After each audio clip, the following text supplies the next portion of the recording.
when my kid's mom remarried, had two kids that were autistic, and her husband left, and my son was trying to do whatever he could, and I took over, and I just because that's his mom. That's the thing we have to remember. That's our kid's mom. So I did whatever I could, and I remember my son saying, "Dad, you're raising the bar pretty high to be a good dad," and I'll never forget that. And you should, you should. It's like so. I've never forsaken my kids, no matter what I felt or whatever with their mom. It doesn't matter, and they always know, they have to know that their dad's there no matter what. What's doing, everybody? I'm Alec Lace. Thank you for watching First Class Fatherhood. Today's guest on the podcast is legendary actor Danny Trejo. Danny is the hardest working guy in Hollywood. You've seen him in all the movies: Spy Kids, Machete, Heat, Con Air, so many others. He's got a brand new book out right now titled Trejo. The link to the book is down there in the description of today's episode. So get down there, smack the subscribe button, tap the like, and let's jump into it right now with the legend, Danny Trejo, on First Class Fatherhood.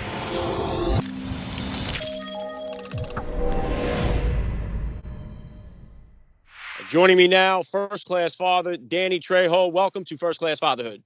Awesome. Thank you. All right, let's kick it off like this here. How many kids do you have? How old are they? 3. My kids are all grown. I have 140, 133, 132. My daughter's 32. She's the youngest. She is her name is Danielle Reina Trejo, and that means she's queen of the world. Yeah, I'm right there with you. I got 4 kids. My youngest is my only girl as well. I got 3 boys and a girl. So she runs the show over here as well. If you could, Danny, please just take 1 minute to hit my listeners with a little bit about your background and what you do. You know what? I was a drug addict and went to prison, and I've been out. I made a deal with God to say his name every day and do what I can for my fellow man. And that's what I've been doing. All I am is of service to anybody around me. Yeah, listen, I really admire what you do. You're an inspiration to so many people around the world. And along this, obviously, you've had the turbulent childhood, the fabulous Hollywood career here. Along this journey, then, about how old were you when you first became a dad, and how did becoming a father kind of change your perspective on life? You know what? I was about 38 when I became a dad. I had me and Diana Walton had a child named Danny Boy, and he was the love of my life. You read my book, I certainly couldn't. I make a great dad, but as far as husband, it's like I suck. Yeah. Yeah, well, that's why this show, I focus on the fatherhood aspect of it. This isn't a marriage or relationship show. That's a whole nother podcast there. But listen, Danny, one thing I do talk about on this show quite often is the fatherless crisis that we got going on in our country. We got so many kids growing up without a father. It's having a devastating impact. Now, listen, you've been through the juvenile system. You've been through the prison system. In your experience, are you seeing a lot of these guys that you've come across in there? Are they coming from fatherless households? Do all those stats hold up? Absolutely. It's like, it's not just fatherless. Some of them don't have a mother. And so it takes a community to raise a child, not just a mother and a father. And so it's like, if you look at juvenile hall, if you take the census or whatever, there's a lot of kids that are fatherless in juvenile hall. Yeah, I that's why I focus on it here too. I really think that if we could just, strengthen some of our family units here in this country, I think that would solve 90% of the issues that we're seeing. What would you consider to be the top values that you would hope to instill in your kids growing up, Danny? You know what? Being of service. I mean, that's the whole thing. Being of service.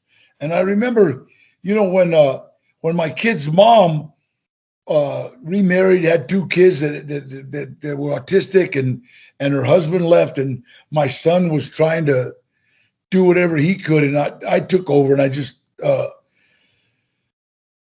because that's his mom. That's the thing we have to remember. That's our kid's mom. So I did whatever I could, and I remember my son saying, "Dad, you're raising the bar pretty high to be a good dad," and I'll never forget that, and you should, you should. It's like, so I've never forsaken my kids, no matter what I felt or whatever with their mom. It doesn't matter, and they always know, they have to know that their dad's there no matter what. They went through their drug addictions and their tough times, and I was there. I was there. It's like I got them into detox. I got all that stuff. It's like you got to be there, and that's all. That's I don't. A lot of us aren't good with relationships and marriage, but kids are forever. Yeah, very well said, Danny. And listen, like you, I'm a recovering alcoholic, a recovering addict, and Mario. it's been a devastating. It's really ruined most of my family as well here. And so I know that. Listen, it's become more easier access to. We see marijuana has been legalized everywhere. A lot of drugs have been decriminalized in a lot of states, so it's creating even more of an incentive. What kind of advice do you have for the parent out there whose kids he just found out now their kids are getting into drugs and forming a habit? You know what? It's like a lot of times kids can't hear it from their parents. I thank God I had a support system that my kids liked and respected. And I didn't have Chewy the Connection anymore as my best friend. It's like I had some real people, and my son got in after he got clean. He got interested in film, and he directed me in a movie. My daughter started a business called Dirty Water Vintage, and she sells vintage clothes. I know she sold all my old Sir Guy shirts, made a bundle. I had all my old Pendletons. And so, I asked her, what's the difference between vintage and old? She said, money. Yeah, great answer there. Listen, and what about as far as when the kids were growing up here, Danny? What type of disciplinarian were you as a dad? Timeout guy, spanker? How does it different from the discipline style you grew up What? with? I had a tough time being a disciplinary because I, I mean, my dad believed in kicking your ass, and my grandfather was a tyrant, and so I didn't know how to discipline. I'd give him time out and put him in front of the TV set. It's like you're in that corner. That's the television. So, so you know what? I just walked with him. I talked to him. That's the way I disciplined them. And sometimes it worked, sometimes it didn't. They just knew that I was there if they were in trouble. And school was really important, and my kids were all pretty smart. They were all pretty. They came up with. Thank God they had a smart mom. Their mom was a nurse and then became a lawyer. So, but my kids were pretty sharp, and like I said, Gilbert's a director. Danny Boy's a gamer. I don't know how you make money on games, but he does it. So, and so they're doing well. They all went through their stuff with drugs, but they're out of it. My son's got 7 years clean. My daughter's got 8. So Danny Boy's always been good. Yeah, that's great stuff, Danny. Yeah, my oldest is 15, so he's just about to take us into the fray here. So we're trying to brace for impact as we go along here. Let me bring it into your book here. Trejo's available. What was the genesis? Why did you decide to write the book, and what can the readers expect when they get it? You know what? I did a documentary called Inmate Number One, and I can't wait for the book. I can't wait for the book. And everybody kept talking about the book. I've been thinking about a book for a long time, but every time I got somebody to help me with it, it sounded like an English literature assignment, and I would say something, and the writer would put it down and changed a couple of words, and it didn't sound like me anymore. So I got Donald Logue, who was my best, dearest friend, right? And we somebody that I really trusted, and we started talking, and I my kid's mom, I let her read a chapter that we did, and she said it's nice, but it doesn't, you're missing some stuff here. And when she read it, she says, it sounds like you now, and that Donald caught the way I talk. And so we went ahead and finished it. And then she said, it's really nice, Dan, but you didn't talk about your mom. You didn't talk about your dad. And I said, well, that's their story. And she kind of said, well, what do you think made you? Why do you think you've been divorced 4 times? Why do you think you've had children with women you weren't married to? It's like there's something about distrust going there, So we got into, my relationship with my stepmom and my relationship with my dad. And they were really, what do you call it? Not toxic or they were really volatile. My relationship with my dad was like, my dad was a macho, you do it my way or the highway, and if you try to take the highway, I'll kick your ass, So, tough guy. The whole family was tough. The only one that I gravitated to was Gilbert, who was the last of 11 kids, who everybody was kind of burnt out on kids. So me and him kind of hung together. And I liked his style. I liked what he did. And he was an armed robber and a drug addict, and he always had money. And nobody minded that I was hanging out with him because they were all obsessed with their own stuff, with getting a new car and a camper with a camper shell and house, and so me and Gilbert just hung out. We were like pals. We were inseparable, really.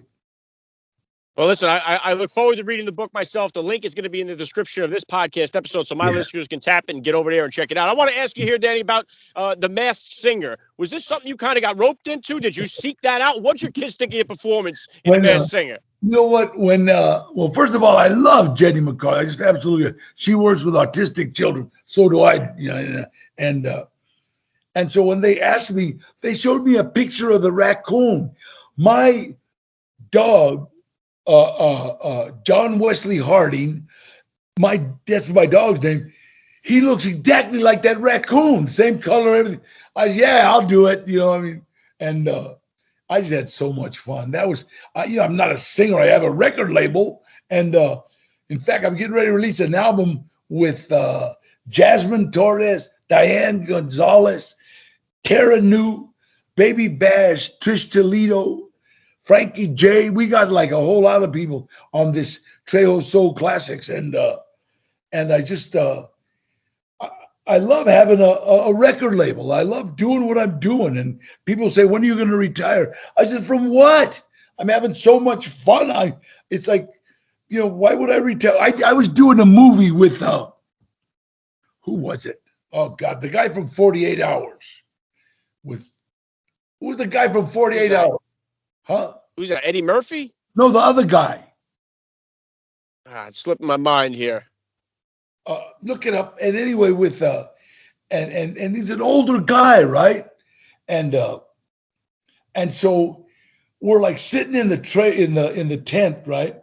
I'm doing The Ridiculous Six with Adam Sandler, and somebody walks in and says, "When are you guys going to retire?" And who did that? Do you know? Nick Nolte. Nick Nolte. Nick Nolte is about 80? He goes, "From what? We're playing Cowboys with Nick Nolte." So I mean with Adam Sandler. So what am I going to retire from? And so I love doing what I'm doing. I love this record label. And we went down to Long Beach and Pomona to put on a concert for all the immigrant kids, and they loved it, and they were screaming about Jasmine looking like Selena and sounding like her, and so that we just had a blast, and the staff told us that this is the first time they've seen those kids smile and laugh, and it's tragic what happened, but their moms are bringing them over here because when they're 5, 6, 7 years old, the cartels snatch the girls and sell them to Iraq and Iran, and Persia, and so they traffic them. So Yeah. thank God our president is a humanitarian. Thank God for Governor Newsom and Garcetti's my pal, so they opened the door for us. Yeah, I bring on quite a lot of people that are involved with trying to help these kids with sex trafficking. It's become an epidemic around the world. So Absolutely. I've had quite a few guys on that are ex-Navy SEAL Craig Sawyer, who goes after these guys and hunts them down. So God bless. yeah, that's a whole nother ball game. Now listen, obviously you are a workhorse here, Danny. I love the hustle that you got. You're always pumping out material. Do your kids you've done a lot of movies. You said your son directed you. Do your kids have a favorite movie of yours that you've done, or do you have a favorite that you've done? I'll tell you something. My kid directed me in a movie called From a Son. And it was the heaviest thing I did because I was a dad looking for his son who was using. So I was a broken dad, right? Single dad, broken. And I'm looking for my son. And every time I got too tough with my dialogue, he would go, "Here, sir, you want my wallet?" And I go, "What? What?" And he goes, "Dad, you sound like a robber. You're a dad." And so I'd get back to, being the broken, and he got me to cry. I've never cried in a movie, and I was thinking about crying like John Wayne. Like, okay, Pilgrim. No, he brought out the sobs, man, and so it was. I loved working with him, and he just finished directing me and David Hasselhoff in a music video for a band called Starcrawler. And it came out amazing. So this kid, just because he was hanging out with me on movie sets, he picked up everything, so that was cool. Yeah, very cool. Yeah, and listen, obviously, Danny, your legacy is secure in the film industry. What do you want your legacy to be as a father? That's it right there. It's a great dad. This guy never turned away from his kids, no matter what. That's a dad. I hear people, crying about $200 or $300 a month child support. I would get ready to slap them. I just shut up. It's your kid. You owe that. That's not. You're not doing anything. You owe that. In fact, give them extra. So they can buy that Nintendo and shit. Yeah. Yeah. Listen, beautifully said, Danny. And listen, last thing I want to hit you with here, I love to ask all the dads that I get on the podcast, what type of advice do you have for that new dad or for that about to be father who's out there listening? Hey, get ready for the joy of your life. Just get ready for the joy of your life. And I'm not talking about, I don't know what relationship you have with his mom. Don't never let him see you mad. Don't never let him see you angry at her. Just, because I did that. And I remember when my son said, "Dad, why don't you move downstairs so you and mom won't fight?" And so it's like, wait a minute, all that affects them, so just make sure that that's the mother of your children.